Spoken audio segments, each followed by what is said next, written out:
want to share with you today the lesson of the pendulum. You can use a necklace, whatever, if you don't have a real pendulum. And just look at the pendulum when it is, there is a place where it is stable and calm.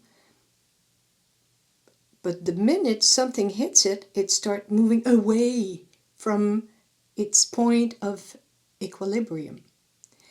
With time, as you see, if you don't add new impulses, it will get back to where it belongs. It's a great metaphor for our life. That is, we have a place in our life where everything goes right, the children, the job, our health, our money, our love affair, everything goes right. But we will all experience some new event that will start taking us away from who we are, from, thinking what's going on. I don't recognize myself anymore.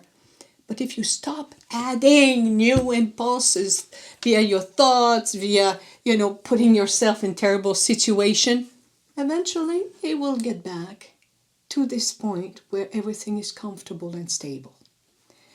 Food for thoughts. Again,